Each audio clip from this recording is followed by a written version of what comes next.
Yo creo que Pedro Sánchez es el peor enemigo de Pedro Sánchez. Y si no fuera porque es el presidente del gobierno, pues quizá ni me preocuparía. La realidad es que, en tanto y cuanto es su peor enemigo, a quien perjudica es a casi 50 millones de españoles y españolas que vivimos al albur de sus decisiones y bajo la lupa permanente de todas las realidades judiciales que están marcando no solamente a sus familiares, sino desgraciadamente su política y, por tanto, la vida de los españoles y las españolas. Al hermano de Pedro Sánchez le imputan 4 delitos, porque son dos veces, no solamente por haber optado a un puesto que no le correspondía, saltándose a quienes tenían muchos más puntos y más posibilidades que él, sino que además también, presuntamente todo, movió sus hilos para poder contar con un asesor a la carta. Es decir, el hermano de Pedro Sánchez vive a la carta. Tiene puestos de trabajo según decide, por circunstancias que desconocemos, y también colaboradores que, más allá del que le ha mandado Moncloa, su principal colaborador es su hermano Pedro Sánchez. Yo creo que al presidente Sánchez nada le va a obligar a dimitir, porque creo que su estándar ético, su estándar moral, no está sujeto a ninguno de los principios básicos que a cualquiera de nosotros o nosotras nos moverían. La pregunta es, ¿cómo es posible que un presidente de un gobierno, de una de las democracias más importantes de este planeta, sostenga a un fiscal general del Estado que está investigado por tierra, mar y aire y que no solamente sobre él hay todo tipo de dudas, sino que además se permitió el lujo de borrar gran parte de las pruebas en una democracia seria, que España lo es porque sigue teniendo a ciudadanos que creemos en ella y que no vamos a dejar de trabajar para que siga siendo una realidad que a todos nos dé cobertura. Si el presidente Sánchez fuese un presidente que respeta esa democracia que tanto costó construir, que a él tanto le gusta reivindicar en cuanto al paso de la dictadura a esa democracia, por más que él la dinamite e incluso trate de borrar de la historia a quienes la construyeron en primera instancia en aquellos últimos años de la década de los 70, pues bien, no solamente haría dimitir al fiscal general del Estado, sino que quizá, por capilaridad, también hubiera pedido responsabilidades al ministro de Justicia. ¿Qué pasa?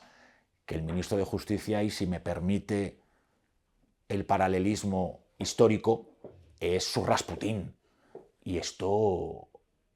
aparte de necesario, le es muy rentable al señor Sánchez. La realidad es que Pedro Sánchez sabía lo que ocurría en el Ministerio de Transportes, porque ese es el motivo por el que cesa de forma fulminante al señor Ábalos, no solamente de sus responsabilidades en el gobierno de España, sino también en el Partido Socialista. El problema es que, después de cesarle, algunos meses después, en 2023, le incluye en unas listas electorales para ocupar un puesto como diputado. Pero es que tenían previsto, parece ser, haberle aforado todavía más arriba, habiéndole incluido en las listas al Parlamento Europeo. ¿Qué quiero decir? Sabiendo, como sabían, que había informaciones demoledoras sobre lo que el señor Ábalos había hecho desde que inició su andadura en el gobierno de España, no solo no pusieron a los cuerpos y fuerzas de seguridad del Estado desde el minuto 1 para investigar qué ocurría ahí, sino que aforándole le dieron oxígeno y se convirtieron en, y creo que está claro, presuntos colaboradores necesarios. El partido que se autodefine abolicionista, el partido que decía que iba a ser el más feminista de la historia de España, ha permitido, uno, que con el dinero de todos y de todas se explote a mujeres, y dos, ha tenido entre sus filas, presuntamente, a un hombre que hacía uso de sus diferentes tentáculos, y me estoy refiriendo, por ejemplo, y siempre presuntamente, a la señora Pardo de Vera, para que sus acompañantes pudieran tener un sueldo pagado por todos y por todas para después, entiendo, en la intimidad, ofrecerle los servicios que él considerara. Además, lo que dije exactamente fue que a este paso el Partido Socialista en lo que se iba a convertir es en una confederación, pero de puteros. Si quiere hablamos del caso de los ERE, en que se gastaba parte del dinero que tenía que haber ido dirigido a la empleabilidad de los andaluces y andaluzas en cocaína y en prostitución. Podemos hablar del Tito Berni, que han debido de olvidarse de que no solamente él, sino que muchos de los diputados y diputadas que compartían escaño con él se iban a determinados restaurantes a tener grandes fiestas y que después mucho del dinero que este señor manejaba también se utilizaba para explotar a mujeres, porque esto es la prostitución. Abrimos el capítulo Ábalos y vemos que se repite la misma dinámica, y ya cuando nos enteramos que la que en aquel momento era delegada del gobierno en Aragón, hoy portavoz del gobierno y ministra de Educación, doña Pilar Alegría, como poco compartió edificio, y permítame dudar, sino también como poco conocimiento de la fiesta que se estaba llevando en alguna de las habitaciones con mujeres prostituidas, ¿a qué lleva? Pues a una reflexión que es muy básica. El Partido Socialista o cambia, no de estrategia, de ADN, o efectivamente en lo que se va a convertir es en una confederación de puteros y en un nido de corrupción. Desde mis responsabilidades, entre otras muchas, me encargaba de asesorar a la pareja del presidente del gobierno en todo lo relativo a su figura institucional. Todos sabemos que en España no hay más primera dama que Su Majestad la Reina, doña Leticia, y que al cónyuge del presidente del gobierno ni siquiera se le reconoce en los decretos de protocolo del Estado. Aún así, especialmente en viajes oficiales o en circunstancias excepcionales, se reclama a la pareja del presidente del gobierno y, en este caso, porque hasta ahora solo han sido mujeres, no tienen por qué conocer cómo son las peculiaridades del hecho institucional o incluso del hecho de las relaciones internacionales. Y ahí es donde entra un asesor. Por eso a mí me chirrió tanto, a mí y a casi todos los que hemos podido escuchar las declaraciones de la asesora de Begoña Gómez ante el juez Peinado, cuando decía que ella estaba 365 días al año, 24 horas, 7 días a la semana pendiente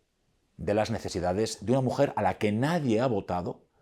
que no tiene ningún tipo de responsabilidad pública y a la que, insisto, hay que asesorar en tanto y cuanto cumpla algún tipo de representación por estar casada con quien está. Claro, cuando tú utilizas el correo electrónico de la presidencia del gobierno, no solamente para reclamar fondos a una empresa privada, sino presuntamente para que se enriquezca la que hoy es tu jefa pero que lleva siendo tu amiga desde hace muchos años, todo es mucho más que turbio. Y creo que además es el momento de, uno, clarificar cuál es el papel del cónyuge de un presidente del gobierno en España, pero mucho más hasta dónde un asesor puede llegar en sus funciones, porque bajo el auspicio de Llamo de Moncloa es muy peligroso, visto lo visto, que no solamente se puedan hacer negocios para uno mismo, sino en este caso para la mujer del presidente del gobierno, que además se presentaba como esta gran directora de cátedra, cuando ni siquiera está licenciada. El único acuerdo al que Feijóo va a llegar es con los ciudadanos, es con los españoles, y lo que tendría que plantearse el señor Abascal y el partido Vox es si permitirían que un gobierno presidido por Pedro Sánchez pudiera volver a tener lugar por su negativa a dar sus votos a una legislatura liderada por Alberto Núñez Feijóo. Creo que en Vox hay una búsqueda permanente del titular bronco, porque se han dado cuenta que eso es lo que les funciona. Y a mí me parece bien. Yo creo que la estrategia de cada partido a la hora de captar votantes responde a cuestiones internas que yo no soy quien para cuestionar. Pero creo que a Vox en este momento lo que le falta es también un poco de altura de miras para entender qué es lo que necesitan los ciudadanos y no qué es lo que necesitan sus líderes.